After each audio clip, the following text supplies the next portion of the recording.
Bueno, buenos días nuevamente. Le damos la bienvenida a quienes están sumando en este segundo bloque del evento de transformación energética con integridad, tanto a quienes están aquí presentes como a los que nos están acompañando de manera virtual. Les recordamos que si quieren tuitear sobre el evento o compartir sus opiniones, lo pueden hacer utilizando el hashtag Círculos Virtuosos.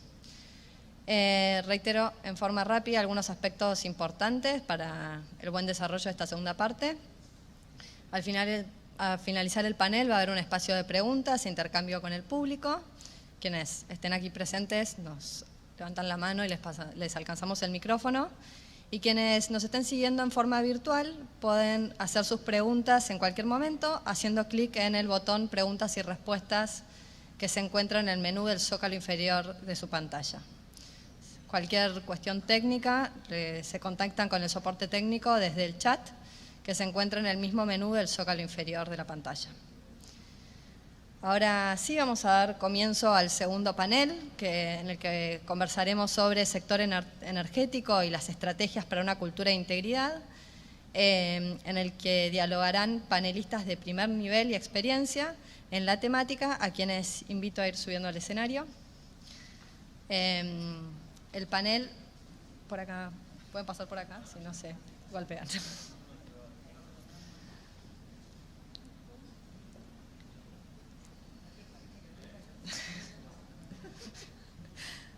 El panel va a estar moderado por Mariana Regueira Corti, quien es supervisora de ética y compliance y directora del Centro de Competencia Compliance en la Cámara de Industria y Comercio Argentino-Alemana, y ella también es integrante del Consejo Asesor de la iniciativa Círculos Virtuosos. Así que, Mariana, muchísimas gracias por acompañarnos hoy nuevamente y por todo el acompañamiento a lo largo del proyecto. Dejo el panel en tus manos. ¿Ahí se me escucha? Gracias. Muchas gracias, Inés, muchas gracias, Pablo, muchas gracias a Poder Ciudadano por esta invitación. Es un enorme honor poder moderar este panel de excelentísimos profesionales. Es un gusto, buen día a todos. Gracias por todos los que están también conectados y también un enorme orgullo formar parte de la iniciativa en mi rol del Consejo Asesor. Así que muy contenta de presentarlos hoy a los panelistas. Voy a empezar por Fernando Bast. Fernando es socio del Departamento de Compliance, Investigaciones y Derecho Penal Empresario del estudio Brullú, Fernández, Madero y Lombardi. También miembro del Consejo Asesor de Círculos Virtuosos. Hugo Bortman Joffre, presidente de la Fundación Poder Ciudadano, el capítulo argentino de Transparencia Internacional. Buen día.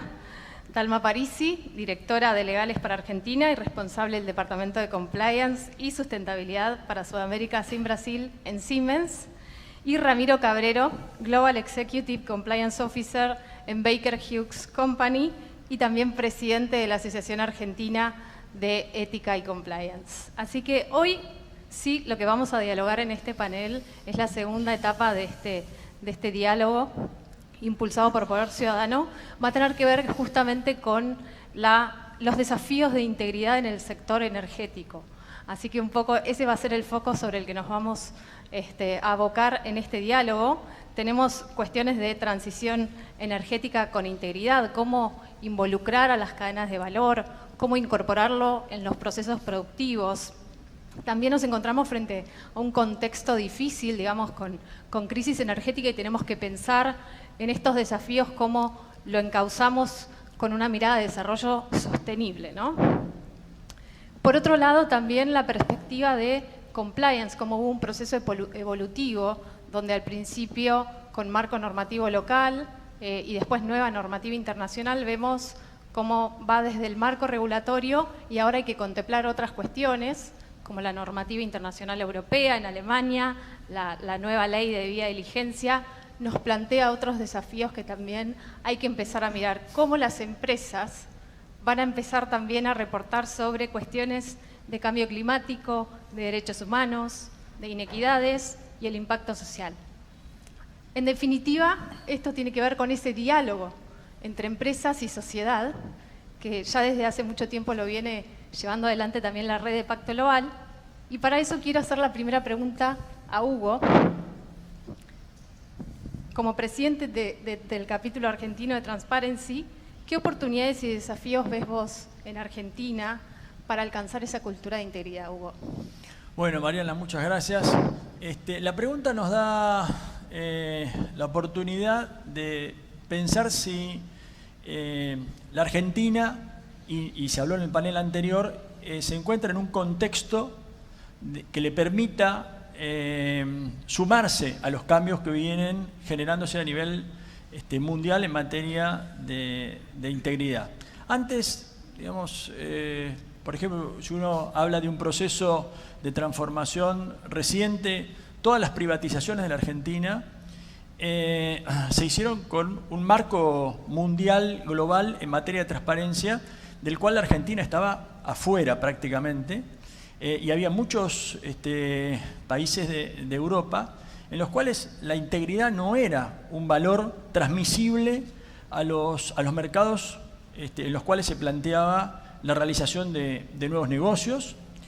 Y esa tensión que de alguna manera se dio a nivel internacional entre las políticas de Estados Unidos, por ejemplo, a través de las disposiciones de la FCPA y el no acompañamiento de las empresas europeas, ¿en qué derivó? Derivó que en la Argentina de los años 90 todas las privatizaciones fueron realizadas sobre la base de contextos de baja calidad y bajo nivel de transparencia y sospechas de corrupción. ¿Esto qué implica? Implica que antes los países trataban de salvarse solos, en definitiva, ¿no? Decía, bueno, tengo que salir a hacer negocios a otro hemisferio y no me preocupo por la transparencia, me preocupo por ganar el mercado, me preocupo por lograr la mayor rentabilidad posible y no me preocupo, en definitiva, si el otro país tiene problemas de integridad en su entorno, en su funcionamiento. Me parece que eso cambió. Me parece que eso cambió a partir de la presión internacional que hicieron los países del norte, las disposiciones, como bien decías vos, de buen gobierno corporativo, del OECD, las directrices de buen gobierno corporativo.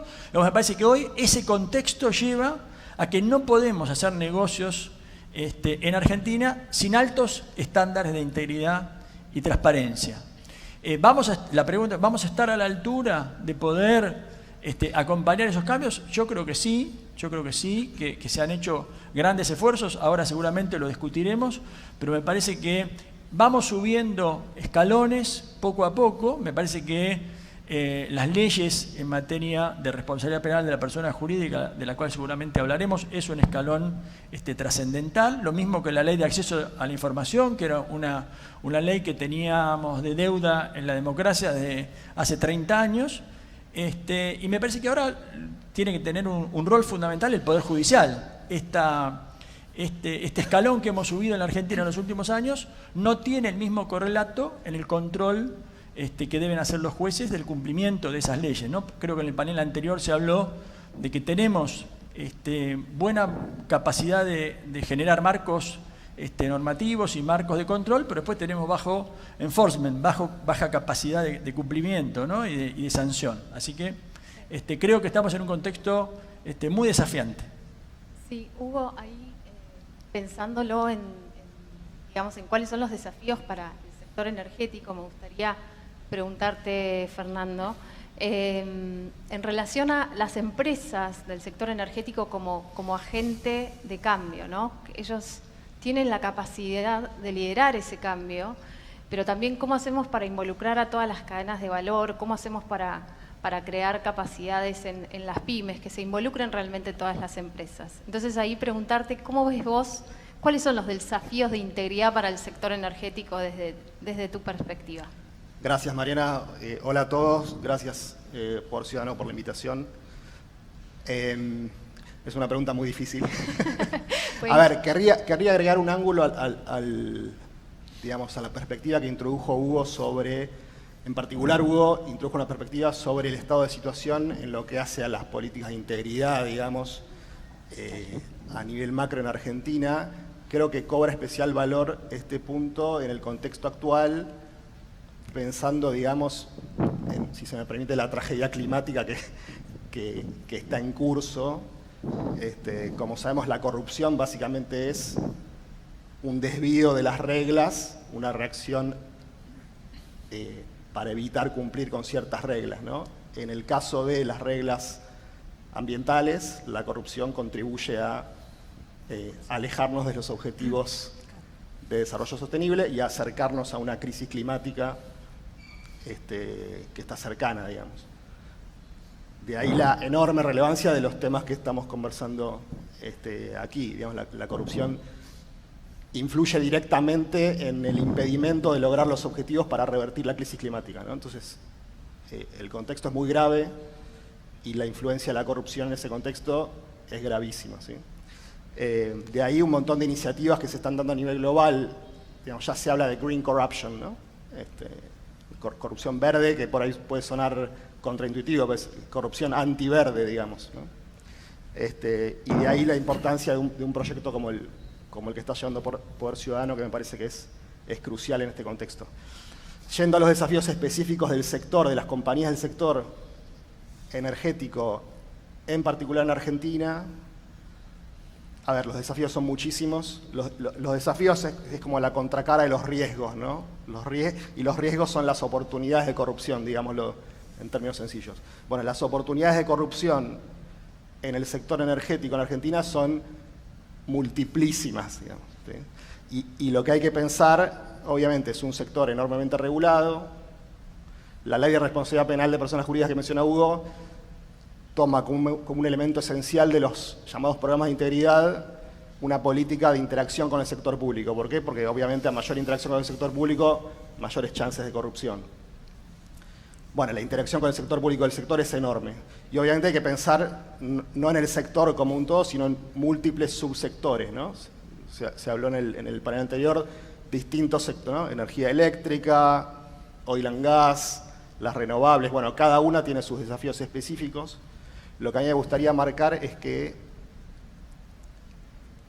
digamos, los riesgos en cada subsector no son solo riesgos en relación con un Estado, el Estado nacional, pensemos, sino con múltiples estados. Están involucrados el Estado nacional, los estados provinciales, estados municipales, que intervienen en la aprobación de una enorme cantidad de actividades necesarias para el desarrollo de las empresas, digamos. En cada paso que una empresa da necesita una aprobación estatal y en las distintas etapas, digamos, en cada subsector, de distintos estados. Con lo cual no te voy a ofrecer una solución ahora, pero sí en lo que hay que pensar es en que hay que atacar cada uno de estos riesgos u oportunidades de corrupción. Uno en particular que sí puedo traer a la mesa, digamos, que se reproduce, creo yo, en absolutamente todos los sectores, subsectores y en casi todas las instancias, digo, algo a lo cual ponerle el ojo, son las subcontrataciones, ¿no? Empresas que deben subcontratar empresas en general locales para ciertas tareas. Esto es por poner un ejemplo, ¿no? Desde ya es buenísima la contratación de empresas locales. Una empresa que subcontrata tiene que tener mucho cuidado en que esa subcontratación, bueno, respete los principios de integridad, ¿no? De ahí, digamos, llevado al lenguaje compliance, la debida diligencia de terceros. ¿Se hacen concursos, licitaciones en esas contrataciones? ¿Sí? ¿No? Bueno, enorme cantidad de riesgos. Esto es un ejemplo que menciono a partir de mi experiencia, pero habrá muchos otros. Sí, me gusta cómo vamos a ir construyendo ese hilo conductor entre todos. Y esto que vos decís de las empresas, me gustaría ir a Dalma y también a Ramiro. Con esta mirada, hay muchas iniciativas de acción colectiva, una de ellas es Círculos Virtuosos, que justamente está pensada para articular, como decía Fernando, la importancia de articular sector público, privado, sociedad civil, cómo todos los actores se van involucrando, herramientas como los toolkits, digamos, cómo creamos capacidades, cómo involucramos a toda la cadena de suministro, nos decía Fernando. Entonces me gustaría así preguntarles a ustedes, ¿cómo ven cuáles son las medidas externas que podrían implementar las empresas? ¿Qué rol podrían tomar las empresas? ¿Para qué? ¿Por qué? ¿Si funciona o no? ¿Cuáles son los desafíos también en ese sentido? A ver, creo que una de las claves para que funcionen los programas de integridad es que no exista lo que se llama la autofagia, ¿no? Esto de que estemos solo hablando entre compliance officers o solo dentro de la compañía que compartimos los mismos valores. Entonces, las medidas colectivas que se toman justamente porque una de las cosas que planteaba Fer, que es el desafío de la subcontratación, el desafío de la mano de obra local, el desafío de conectarse con los locales, con la gente más local y con los diferentes estamentos gubernamentales, hace que sea muy importante partir de los 3 pilares de siempre de compliance: prevención, detección, respuesta. Y la medida colectiva también es una forma de prevención. La medida colectiva funciona en un primer momento con que el hecho de que estemos hablando del tema ahora todos nosotros ya es un puntapié inicial, ¿no? Es un punto de partida para decir, bueno, claramente este es un tema. Hay temas que están totalmente en la oscuridad y ahí es donde tenemos que llevar la luz. Hay temas que, no sé si les pasará, que a veces uno está conversando de algún problema que tiene, no sé, quizás con alguna tasa, ¿no? O con algún municipio, etcétera, y te dicen, sí, siempre fue así, pero nunca se habla. Entonces, la medida colectiva, las acciones colectivas sirven para primero empezar a hablar del tema, que se empiece a conocer lo que está sucediendo y que empecemos a compartir experiencias. Lo segundo es aportar herramientas. Las medidas colectivas lo que tienen de positivo es, porque es muy fácil decir, bueno, vamos a hablar del tema, pero bueno, no hay solución, entonces nos vamos todos deprimidos a nuestras casas pensando, bueno, qué pena, ¿no? Como dicen, mal de muchos, consuelo de tontos, ¿no? Y la realidad es que esa no es la idea es mostrar cómo se puede construir en forma colectiva diversos mecanismos o diversas herramientas que se puedan implementar para mitigar, para combatir, para prevenir. Y también hay algo muy básico que es, no le quiero sacar todo el temario a Ramiro, pero básicamente tenemos mucha más fuerza si nos juntamos. Y creo que a veces en esta cosa que puede ser un poco por egoísmo, un poco por celo o un poco a veces por ignorancia de que no sabemos que al otro le está pasando lo mismo, y cuando hablo del otro hablo más que nada a nivel compañía, ¿no? A veces no compartimos estos temas y por suerte hace años, a Ramiro, yo a ustedes los conozco a todos los conozco hace un montón de años y los conozco a través de acciones colectivas, de estar trabajando constantemente en estas implementaciones. Entonces me parece que cuando la unión hace la fuerza y cuando uno se junta con otros, con quienes comparte ciertos desafíos, con quienes comparte ciertas dudas, puede también trabajar en forma conjunta para resolverlo y es mucho más simple. Me encanta esto que traes, Dalma, de también en este camino una acción colectiva que habíamos trabajado el año pasado con Diego Martínez, no sé si está acá, pero una de las... Que levante la mano, que levante la mano, dejar Diego. Expuesto. Se tuvo que ir, me parece. Pero una de las lecciones aprendidas, y también lo trabajamos con Hugo, como presidente del Comité de Integridad en la Cámara de la Construcción, una de las lecciones aprendidas que nos llevamos entre todos fue que uno de los elementos más importantes es construir confianza, ¿no? Y ahí después voy a volver a Fer para que nos cuentes un poco tu experiencia también en la acción colectiva que impulsaste y que hoy está vigente, que es muy, muy interesante como ejemplo de acción colectiva exitosa. Quiero ir a Ramiro. Ramiro, vos tenés un rol también de Compliance Officer para Oilfield Services, digamos, tenés mucha experiencia en todo el tema de la industria de petróleo y gas, entonces por ahí que también... Con ese sombrero y con tu otro sombrero como presidente de la Asociación Argentina, un poco la pregunta orientada también como le decía Dalma, ¿cuáles son las medidas que las empresas tienen que tomar y cómo también desde las asociaciones, las cámaras, cómo podemos traccionar esa agenda de integridad? Bueno, buen día, gracias por la invitación. Tengo la ventaja de hablar último en esta primera ronda y conectar un poco los puntos como arrancaba Hugo en este historial de cómo llegamos al día de hoy en el escenario global y también regional y local en la integridad. Creo que a muchas compañías nos dio la oportunidad de tener un nivel de madurez profundo, sin dudas continuo, pero digamos, si uno saca una foto es un nivel de madurez muy, muy importante, que debe traducirse también en un compromiso de qué hacemos con eso puertas afuera, como bien se mencionaba. De la intervención de Fer en cuanto a la complejidad que hacer negocios implica por estar regulado por múltiples estados y múltiples jugadores, no solamente en Argentina, compañías que somos de origen extranjero, también de otros países. Hugo mencionaba la FCPA y bueno, otras regulaciones que también nos pueden regular de alguna manera.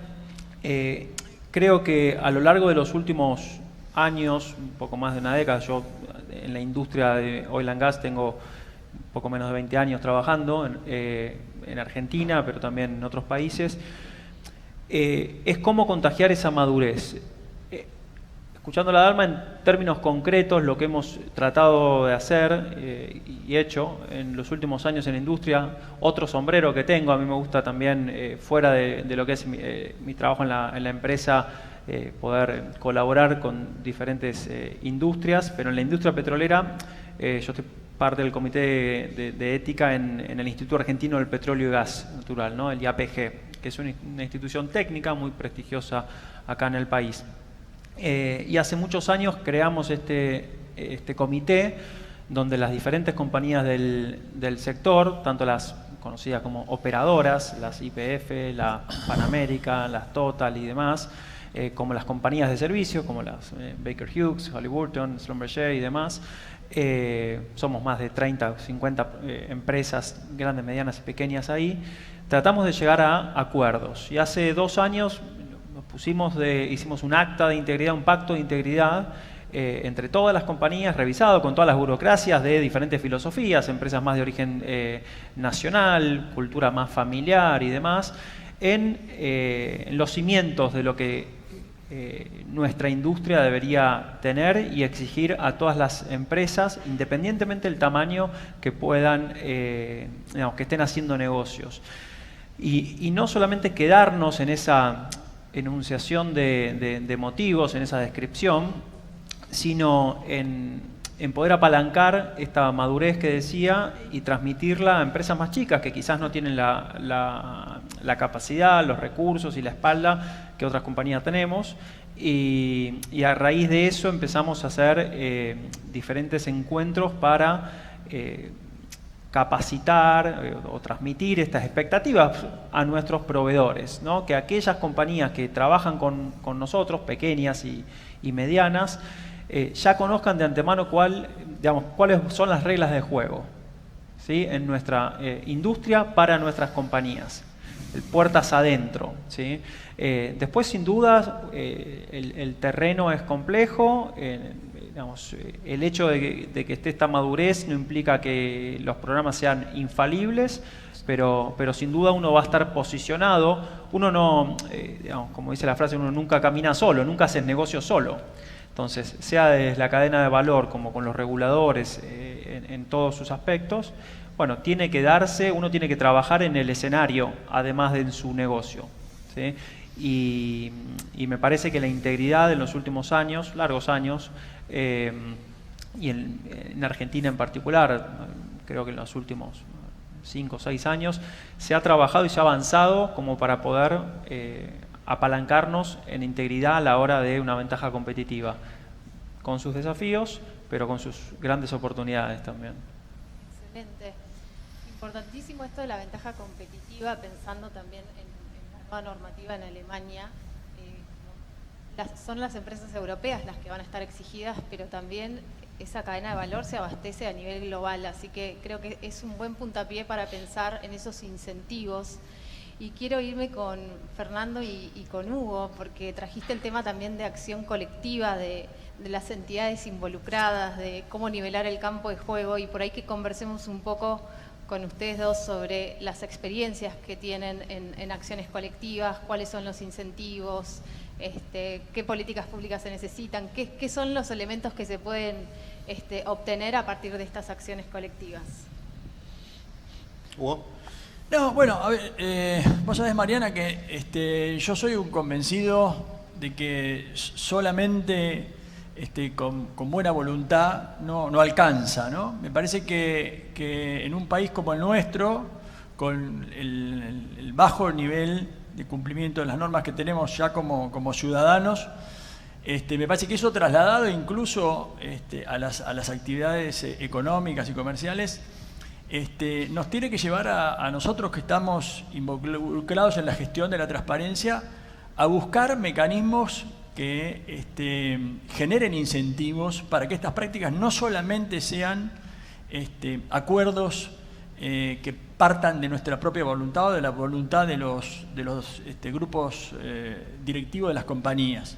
Me parece que ahí es central la política pública de incentivo, ¿no? Y bueno, me parece que la regulación de los últimos 5 o 6 años, como decía Ramiro, va en ese camino, pero yo creo que se ha quedado un poco corta, ¿no? Un poco corta en el sentido de que no tengo claro de que desde el sector empresarial se haya percibido que todo este paquete de leyes que se dictaron con el objetivo de ingresar a la OECD, a jugar otra liga, a tener la posibilidad de obtener créditos mejores y ser más competitivos a nivel país, les va a generar como correlato mayor cantidad de negocios, ¿no? Entonces digo, bueno, si eso cuesta traccionarlo, esta política de integridad como una política de que de la mano de eso las empresas van a ser más creíbles, van a poder obtener más crédito, van a poder ganar más licitación, tener más empleados, generar más valor. No, me parece que tenemos que empezar a trabajar qué otros elementos tenemos que buscar en la integridad como para incentivar a las empresas al cumplimiento de estas disposiciones. Y bueno, y ahí dejo, por supuesto, abierto al debate. Me parece que la política pública que debió haberse establecido es, de alguna manera, un punto de partida respecto de cuáles empresas cumplen estándares y cuáles empresas no cumplen estándares. Y a partir de ahí establecer algunos mecanismos de que, bueno, el que cumpla los estándares va a tener alguna ventaja competitiva y comparativa en relación al que no lo cumple.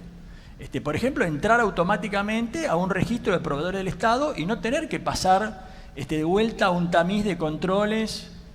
Entonces, me parece que esos incentivos son los que tenemos que ir desarrollando más. Y, en la Argentina hubo experiencia de este tipo.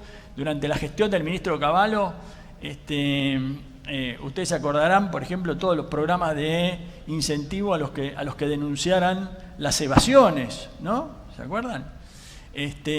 Había un secretario creo que de Finanzas, que hacía de la promoción, había un programa llamado Loteriva, por ejemplo, que era los argentinos que denunciaban las empresas que no pagaban sus impuestos. Entonces, me parece que tenemos que trabajar ese modelo, porque solamente pensando en que va a haber cumplimiento de disposiciones voluntariamente no va a alcanzar. Me parece que vamos a tener que trabajar muy fuertemente los incentivos para lograr que este cambio y este escalón que queremos subir como país realmente llegue oportunamente. ¿Qué piensan, Fer? Yo espero a que Fer conteste y después tengo un par de cosas para charlar con Hugo. No, un comentario. Vos, Mariana, referiste a la confianza, ¿no? Como base para una acción colectiva de integridad, digamos. Ojo, porque digamos, lo que en muchos casos las acciones colectivas de integridad tienen que desarticular es una confianza inversa, una confianza de que se va a actuar incumpliendo la ley, digamos. Y justamente esa es eso es lo que genera la necesidad de actuar colectivamente. Digamos, hace falta una acción colectiva en un contexto en el cual todo el mundo confía en que el otro va a violar la ley y que el sistema va a funcionar de esa manera, digamos, el caso obvio, pagando sobornos, ¿no? Digamos, si la regla es el pago de sobornos en la práctica para tener tal aprobación, obtener tal tarifa, pasar tal inspección, lo que fuere, al que no quiere cumplir esa regla informal, digamos, tiene el gran desincentivo a hacerlo porque no ve ninguna reacción contra eso, ¿no? Entonces, la primera política pública, obviamente, esto es básico, pero la primera política pública es sancionar la corrupción, ¿no? O sea, que haya algún castigo a la corrupción. A falta de castigo a la corrupción, uno se tiene que poner creativo y buscar incentivos para que no haya corrupción, ¿no? Entonces, incentivos positivos. Bueno, si vos mostrás que tenés un programa de integridad adecuado, etcétera, te vamos a contratar, porque eso supuestamente es un compromiso de que no vas a incurrir en corrupción. Pero en realidad estás trabajando sobre eso porque partís de una base absolutamente problemática, que es que la regla es que haya corrupción, en la práctica, ¿no? Entonces, si tenemos 2 minutos más, traigo el ejemplo que vos mencionabas.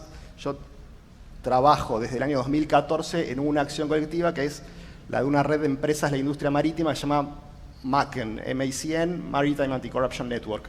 La propia creación de la red ya fue una acción colectiva, medio en el sentido que señalaba Dalma y Ramiro, digamos, empresas globales de la industria marítima preocupadas por la corrupción en los puertos en todo el mundo se juntan para decir, che, ¿qué hacemos con esto? ¿Cómo lidiamos con esto? Porque lo que se genera es el dilema del prisionero, digamos, si yo no pago un soborno me quedo afuera del negocio, obviamente no me quiero quedar afuera del negocio. ¿Cómo hago para seguir en el negocio sin pagar el soborno? Esa es la gran pregunta. Entonces, bueno, MACN trabaja desde declaraciones, digamos, de principios, acuerdos que se hacen explícitos, etcétera, que obviamente suben un poco el costo de después corromper, porque si uno corrompe y está en la lista de los miembros de MACN, todos los demás miembros de MACN van a decir, che, me está generando un problema a mí porque salimos juntos en la foto y salgo en la foto con un corrupto, digamos. Bueno, pero igual el nivel de profundidad de esa acción es relativamente bajo. Después hay creación de condiciones para una cultura de integridad, que un poco va más en la línea de lo que mencionaba Ramiro, me parece, que es, bueno, trabajemos juntos y en lo que trabaja este proyecto de Por Ciudadano, que es súper valioso, es trabajemos juntos en fortalecer las capacidades de integridad, es decir, de reacción a la corrupción, de control y de prevención de la corrupción de cada una de esas organizaciones. Lo vamos a hacer mejor si lo hacemos juntos. Y las empresas grandes, por ejemplo, Siemens trabaja en capacitar a las empresas que están en su cadena de valor, más chicas, y a las cuales les cuesta un poco más. Bueno, ese es un nivel un poco más, diría yo, con un poco más de dientes, con mayor impacto en la realidad. Y un tercer nivel es por ahí ir al hueso de un problema de corrupción específico que uno tiene, ¿no? Entonces, el ejemplo que traigo, yo trabajo con esta red desde 2014 en tratar de reducir la corrupción en inspecciones sobre los buques que cargan granos para exportación en Argentina, en todos los puertos de Argentina. Hace una década aprox había un sistema de corrupción sistémica. Hablo de esto tranquilo porque está todo, es público, ¿no? Corrupción sistémica, digamos, para aprobar una inspección de una bodega de un buque granelero había que pagar coimas de distintos valores dependiendo el tamaño del buque, dependiendo de cuántas bodegas, etc. Entonces, las empresas de la red básicamente nos llaman a nosotros para, che, ¿qué hacemos con esto? Cuando nos dimos cuenta que un problema que llevaba a ese digamos, ejercicio sistémico o estructural de corrupción era justamente un problema de política pública, digamos, una regulación deficiente que permitía máxima discrecionalidad del inspector, 0 condiciones de transparencia, todo en papel sin que quede registro de nada, digamos. Un fulano que te va a inspeccionar te dice págame tanto porque si no te apruebo, y el costo de la no aprobación vale $50.000 por día. Entonces ahí tenés las condiciones perfectas para un sistema de corrupción. Bueno, ¿cómo atacamos esto? Y hay que reformar este proceso de inspecciones. Entonces, al ser un proceso que afectaba a un montón de jugadores de la industria, para resumir, no me quiero extender mucho, fuimos a ver a cada uno de los jugadores de la industria, los exportadores, los inspectores privados que participan de las inspecciones, los agentes marítimos, las agencias aseguradoras de los barcos, y desde ya, yo principalmente la red para la cual trabajo son dueños de los barcos. Bueno, acordemos trabajar en esto juntos. Una vez que acordamos trabajar todo el sector privado, digamos, juntos, fuimos a trabajar con el Estado. Y fuimos a SENASA, que es la agencia estatal encargada de estas inspecciones. Dijimos, che, está este problema que es muy grande y que impacta sobre el Producto Bruto argentino, porque muchas empresas están dejando de venir a Argentina. O sea que, fíjense que estamos hablando de exportación de granos, que es posiblemente lo más importante para el PBI argentino. Bueno, entonces el Estado, advirtiendo el problema que la corrupción generaba, trabajó conjuntamente con nosotros, todos los actores del sector, en modificar este proceso de inspecciones que hoy en día, después de muchos años, cambió completamente. La inspección pasó de ser 100% privada, 100% pública, a ser privada bajo supervisión estatal, con posibilidad de denuncias anónimas, con objetivización de los criterios para desaprobar la inspección, pasó de ser puramente en papel a ser un sistema informático que cualquiera puede ingresar y mirar. Es un montón de controles de transparencia que, para cerrar, digo, la red esta MACN tiene un sistema de denuncia anónima de los propios miembros de la red de solicitudes de sobornos. En el momento en que nosotros empezamos a trabajar con la red, Argentina en un ranking global de la red estaba número 1, tope de ranking en solicitudes de sobornos cash altos. Número 1 de todo el mundo. Cuando cambió el sistema a través de una resolución de SENASA, digamos, acá la actuación del Estado es clave, SENASA cambia a partir de un pedido colectivo de la industria, los reportes anónimos de solicitudes de sobornos de miembros de la red bajaron más de un 90%. Y esta situación se mantiene hasta hoy, seguimos trabajando en los controles, capacitaciones, etcétera, pero el gran problema terminó. Y esperemos que continúe siendo así, es clave monitorearlo continuamente y por eso la acción colectiva continúa, ¿sí? Pero me parece un ejemplo muy exitoso y que muestra trabajo colectivo, no solo en lo declarativo, sino en concreto, ¿no? Nos sentábamos todos a trabajar en los borradores de una regulación nueva propiciado por el propio Estado, ¿sí? Excelente, un ejemplo de acción colectiva que involucra ese compromiso también de la parte estatal y que con una política pública se logra mitigar ese riesgo y qué importante también, como decía Fernando, los mecanismos de reporte, ¿no? Y pensando en paralelo a este tipo de acción colectiva, también organizaciones que impulsan desde lo preventivo, desde la formación. Sé que, Dalma, tenías para responderle cosas a Hugo. Era para conversar. Pero para conversar. Pero también, seguidamente, me gustaría como preguntarte desde tu rol como punto de contacto local de Siemens Integrity Initiative, ¿cómo impulsan, cómo llevan también en forma paralela con otras acciones colectivas este tipo de acciones para crear capacidades en las empresas? No es para pelearte, ¿eh?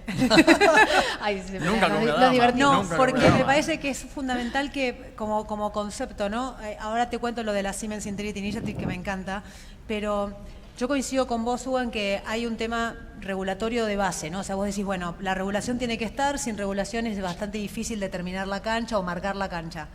Yo creo que el gran problema que tenemos hoy es la falta de aplicación de la norma, o si querés, que no haya todavía un fallo que diga este señor es responsable bajo la ley de responsabilidad penal de la persona jurídica.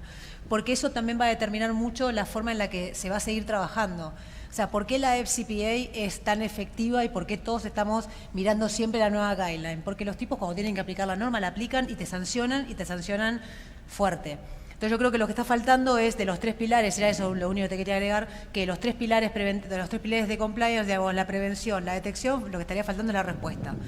Y en esa misma tónica, lo que decía Fer, me parece que es clave que se lo lleven como herramienta. La acción colectiva no tiene que ser meramente declarativa.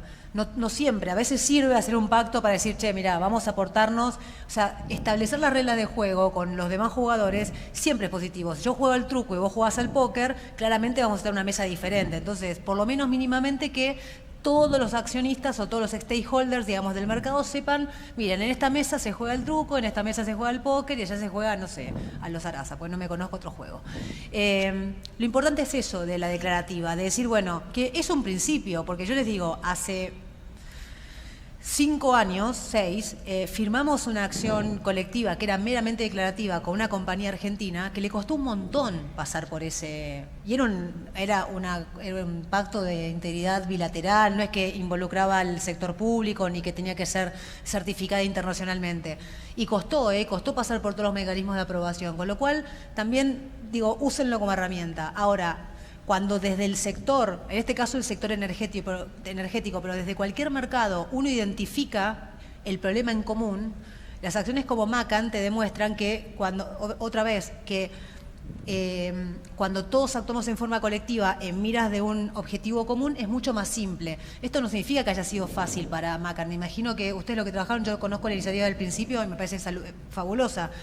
Pero sí lo que creo es que la articulación público-privada es clave para que también el regulador entienda a dónde vamos. Porque muchas veces lo que sucede es que, no sé si, A veces pasa que las normas salen redactadas, no es el caso de la norma, no estoy hablando de integridad, ¿no? Pero en otras normas, que tampoco quiero decir que, salen redactadas por gente que parecería que nunca trabajó en el sector privado. Entonces es muy difícil ponerse a tono porque vos decís, sí, la verdad que en la práctica me complica.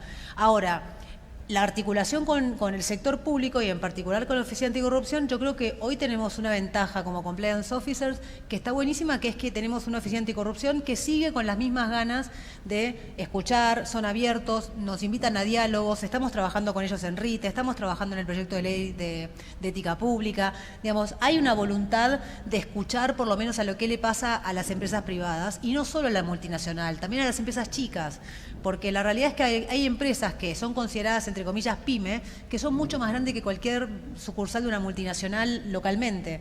Entonces creo que esa interacción con todos los actores del mercado, involucrándonos, pero también animándose uno a, no solo animarse a hablar, sino además darle ese tiempo, disponer ese tiempo para sentarse con la Oficina Anticorrupción o con el organismo regulador que sea relevante del momento y conversar los temas que hay que conversar. Porque a veces no hay mala fe, a veces no hay, ni siquiera es un tema de que no quieren hacer algo, sino que hay un simple desconocimiento.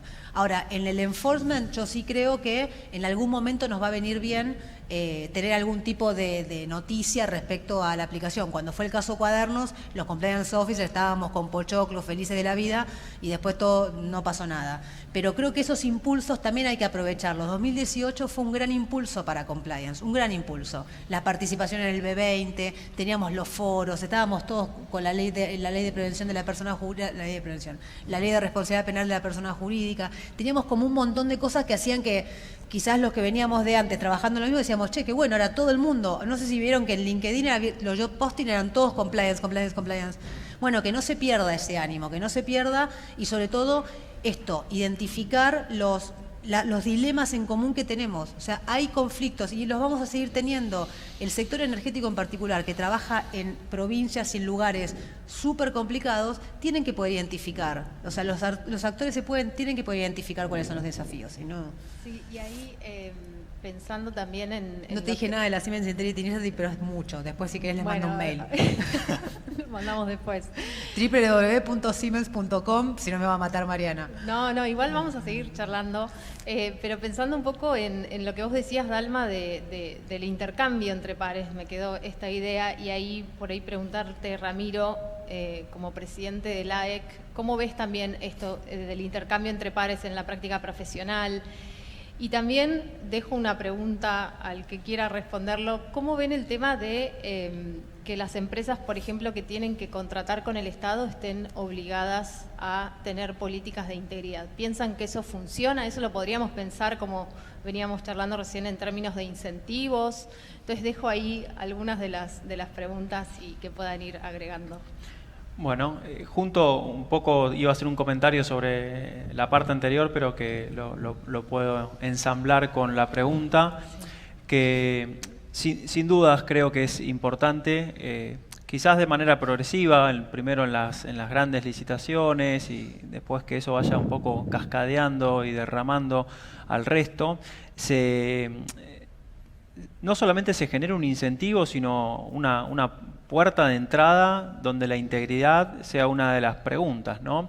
En la industria petrolera, una de las preguntas históricas fue, bueno, ¿qué haces en materia de medio ambiente?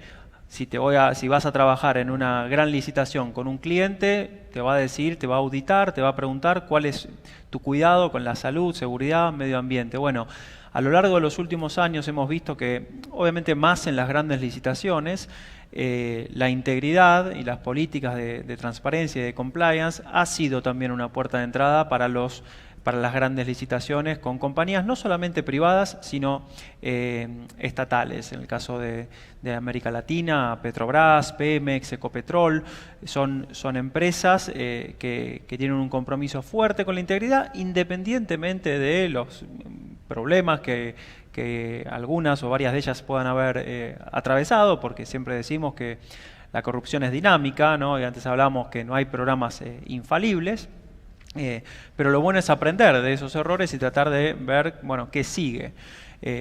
Creo que que eso que se suele dar en el sector privado, ¿no? Interpares muchas veces, uno tendría que poder reflejarlo para abajo, digamos, en los negocios más chicos, que a veces, siendo realista, es difícil porque hay empresas más pequeñas que no tienen ese músculo, como decíamos antes, pero sí creo que está bueno tener estas charlas, estas capacitaciones, que vayan identificando personas en esas empresas que tomen compliance, que apadrinen compliance, no necesariamente siendo compliance officers tal vez, ¿sí?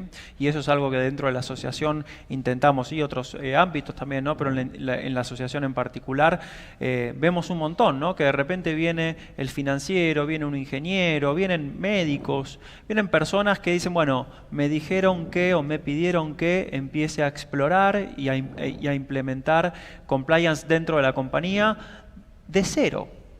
¿Sí? De cero, y que sea algo funcional, no que sea algo que recoja todas las mejores prácticas del mercado, sino que sea algo que, ajustado al riesgo, donde apriete el zapato de esa organización, que se pueda armar progresivamente algo. Y cerrando, sin dudas, también esto tiene que funcionar desde el regulador, ¿no? Más allá de que la propia ley para grandes contrataciones y demás establece una puerta de entrada. Creo que eso necesitamos que sea un plan que se vaya haciendo cada vez más masivo, más amplio, que no quede solamente limitado a los grandes negocios, porque todo gira, la rueda gira en la medida que giren las pymes. Si las pymes no giran, inevitablemente no se va a fondear el gran negocio o a permitir ese gran negocio. Pero bueno, es progresivo y necesario. Sí, y Hugo, el Poder Judicial, te quiero preguntar, en todo este entramado de acción colectiva, ¿vos cómo ves el rol del Poder Judicial y la interacción con posibles acciones colectivas? ¿Qué pasa con esto que decía Dalma de la nueva ley cuando generó entusiasmo, después los cuadernos? ¿Qué pasa con el Poder Judicial? Bueno, como vos sabés, Mariana, yo provengo del Poder Judicial. Yo trabajé casi 20 años en el Ministerio Público a nivel de la Justicia Nacional. Y me recuerda bastante hago un parangón con lo que pasó en materia de derechos humanos, ¿no?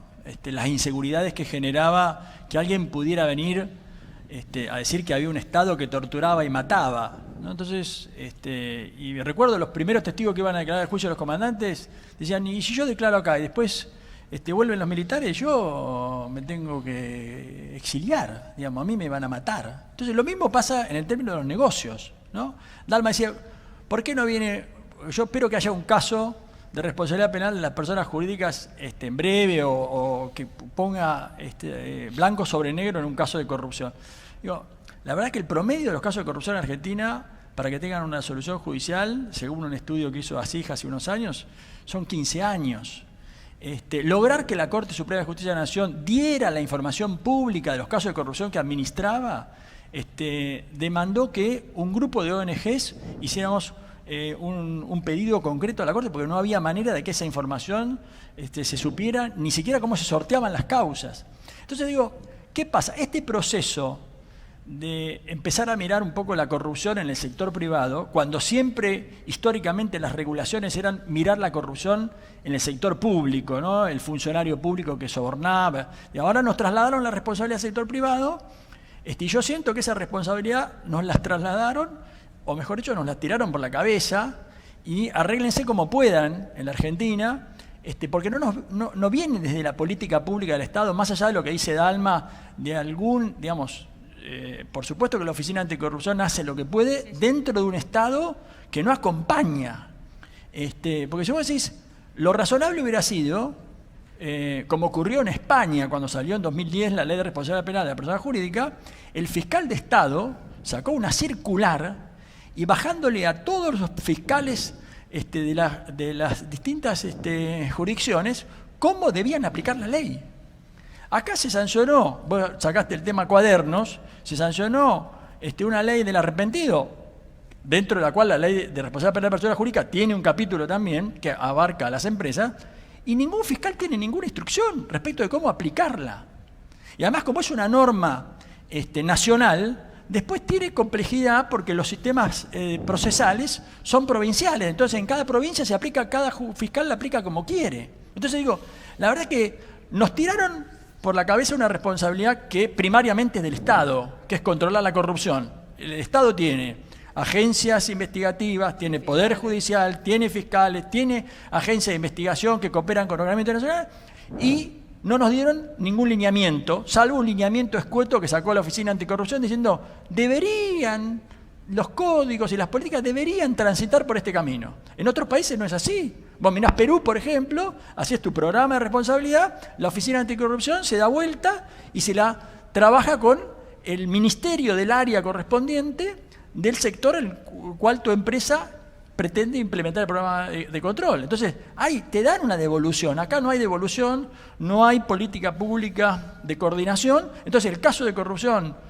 que vos estás esperando va a tardar 20 años, Dalma. No, más que nada, ¿sabes qué? Que necesito que me definan bien cómo van a entender los fiscales o los jueces. En realidad, el programa de... No tienen políticas. Entonces, no tienen políticas y ellos mismos se sienten inseguros. O sea, fíjate que los fiscales que intervinieron en este caso de que vos nombraste, los cuadros, ¿no? Están siendo enjuiciados ellos. Ahora, entonces, los fiscales que investigaron el caso de la AMIA tuvieron que enfrentar ellos un juicio. Pero pues y ahí hay múltiples concausas y factores. O sea, yo creo que un poco de que la Argentina se subió a la ola esta de que hablábamos al comienzo con Ramiro, de un mundo que nos reclamaba, dijo, bueno, yo saco las leyes y después no entro en detalle de cómo lo va a aplicar, eso ya no es problema mío. Eso yo ya cumplí con los estándares internacionales, listo, ahora el problema no es mío de implementación. Entonces, lo que va a venir va a ser malo, de muy mala calidad. Eso te aseguro. Hay un problema básico de principio de legalidad, digamos, que me parece que es el que vos, Dalma, estás reclamando. Digamos. No sabe, hay una ley que va a penalizar algún día a las empresas por corrupción y como la ley tiene tantas cuestiones interpretativas, digamos, o sea, hay tantas normas que hay que ver cómo se interpretan porque no está del todo claro, necesitamos o un caso, muchos casos, porque obviamente un caso no debería fijar jurisprudencia, pero al menos que empiece a haber casos para que uno pueda entender cómo los jueces interpretan la ley, pero por otro lado lo que hay en todos los países en los cuales estas leyes se aplican, que es lo que dice Hugo, son guías en las cuales la autoridad de aplicación, que no es la OA en Argentina, sino el Ministerio Público Fiscal, en el caso de la FCPA, el Departamento de Justicia, con la Comisión de Valores, la SEC, tiene una guía clarísima donde dice la norma se va a aplicar de esta manera, vamos a sancionar especialmente esto, vamos a reconocer, valorar especialmente tal tipo de programa de integridad o programas de integridad con tal característica. Lo mismo hay en cualquier país en el cual estas leyes se aplican relativamente bien. En Argentina no hay eso, no hay un caso, no hay una declaración del Ministerio Público diciendo nos interesa esta ley, no hay nada. Y si uno se fija una devolución, una especie de devolución que hizo la OCDE luego de la salida de la ley 27401, a mediados de 2019 la OCDE analiza la ley. Y entre un montón de cuestiones que dice, bueno, va a haber que ver cómo se aplican, la OCDE dice, el Estado argentino en respuesta a nuestras observaciones nos dijo que va a salir una reglamentación o una opinión de la Procuración General de la Nación, que seguimos esperando. Y yo creo que es clave, digamos, no estoy seguro si la ausencia de esta reglamentación, no es una reglamentación, es un comunicado público, digamos. En España fue una circular. Que no solo clarifica los problemas interpretativos de la ley, sino que también muestra voluntad, digamos, reconocimiento de que hay una ley que vamos a querer aplicar. Me parece que la principal preocupación es que no se ve ni siquiera eso, ¿no? No, y aparte el tema de lo que vos decías, a ver, coincido con ambos, porque la realidad es que el gran problema que tenemos es no sabemos bien cómo se va a aplicar, si se aplica, y tampoco a qué le llaman, por lo menos yo siempre me pregunto qué es un programa de integridad adecuado, como que siempre tenés un montón de definiciones en la propia norma que son un poco amplias o ambiguas o vagas. Por eso creo que ahí, ante la ausencia de esto, creo que la única solución que nos queda es la medida colectiva. O sea, no te queda otra más que ponerte de acuerdo. Sí, fijar un estándar de mercado, digamos, ¿no? Al menos hasta que el Estado diga algo sobre ese estándar. Y empujar para decir, bueno, nosotros vamos a entender que esto va a ser lo que definimos y empujar al regulador después. Pero se conecta con una pregunta que hiciste vos antes, que es la de la obligatoriedad de presentar un programa de integridad adecuado en el marco de una licitación pública, que es algo que prevé la ley de pero ahí, responsabilidad de personas ojo, jurídicas. está pasando mucho ahora que el otro día me estaban mostrando que ni siquiera nacional, entes provinciales ya están poniéndolo como requisito, pero el tema es que nadie sabe cómo lo tiene que leer. Eso, ahí va, digamos. Una cosa es requerir una declaración jurada de que tenés un programa de integridad y otra cosa es evaluar si el programa de integridad que la empresa dice que tiene realmente es un programa de integridad que funciona en la práctica o es un papelito. Exacto. Como hay por todos lados, digamos. Bueno, hasta que no haya casos o hasta que no haya evaluaciones desde el Estado sobre la adecuación de los programas de integridad, lo más lógico es que haya solo papelitos y ahí estamos de vuelta en la regla informal de que la ley está para que no se cumpla, digamos, que me parece que ya se había mencionado en el panel anterior. Muy breve nomás, creo que... No te reprimas, porque la cosa es que... No, y ahora vamos a abrir también espacio de preguntas para el público, así que los que quieran... Me gusta escucharlos, es una parte de las más interesantes de venir. Creo que estamos ante una muy buena oportunidad por la demanda global de integridad, por el avance que muchas organizaciones han tenido en ese sentido. Creo que me inquieta que no la aprovechemos al máximo, que no la optimicemos, y creo que, tomando un poco el nombre de la iniciativa, muy correcto, que el círculo solo cierra si todos los jugadores están sentados en la mesa, y que solamente así puede ser virtuoso también. De lo contrario, vamos a tratar de estar haciendo pie, y la vuelta nunca va a dar. Nunca va a dar porque va a faltar el Poder Judicial, va a faltar el regulador, va a faltar la empresa grande, chica. Sin esa voluntad de todas las partes, creo que va a ser muy difícil poder desarrollar el tema de manera expansiva. Pero bueno, creo que es parte de estar acá y tener estas discusiones. Me encanta esto que traes, el tema del compromiso, ¿no? El compromiso, la alta dirección, cómo involucrar a toda la organización, todo este recorrido que fuimos haciendo desde las grandes empresas, las cámaras, las entidades, la sociedad civil, las acciones colectivas, cómo nos van llevando a esta oportunidad de unir todos estos eslabones y realmente generar un impacto. Bueno, gracias. Yo tengo que cerrar el evento después de que Hugo dijo todo va a ir peor.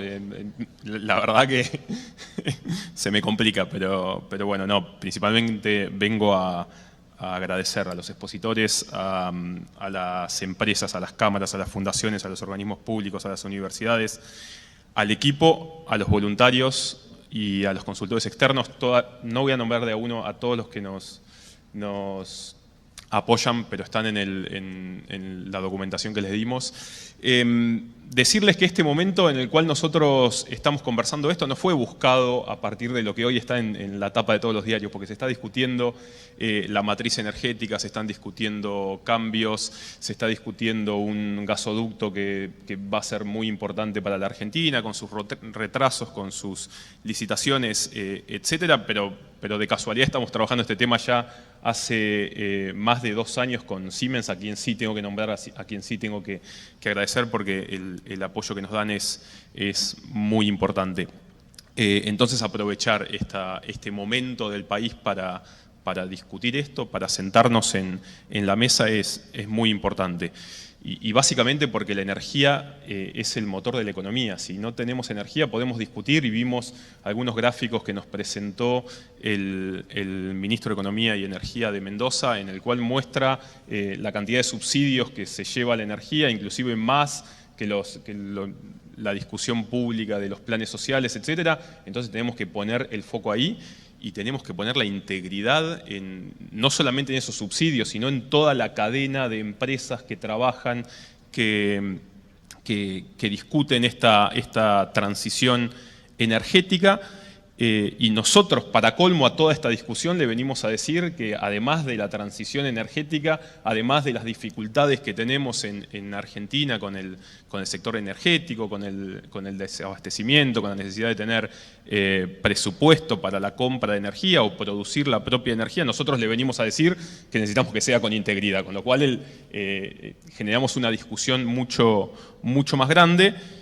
Pero vemos que las soluciones a partir de esto, del título del de nuestro proyecto, de hacer un círculo virtuoso entre las empresas, no solo las grandes empresas, porque el proyecto se trata de impulsar también la integridad en toda la cadena de valor del sector energético, de sentar a los gobiernos, de sentar a las organizaciones de la sociedad civil, de sentar a la academia.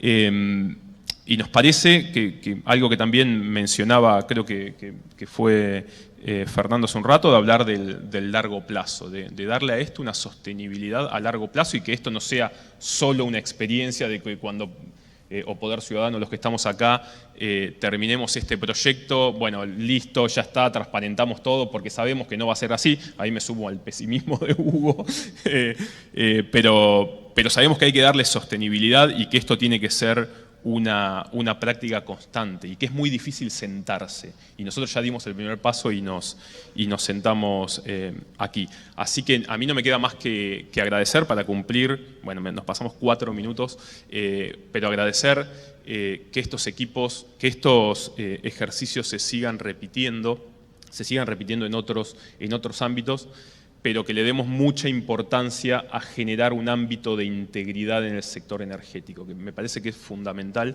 Sin energía no va a haber crecimiento, sin crecimiento no vamos a salir de la pobreza y de tantos problemas que tenemos. Doy por concluido este evento felicitando a Inés y a todo su equipo, y a todos ustedes muchísimas gracias por venir, y a los que están conectados también muchísimas gracias.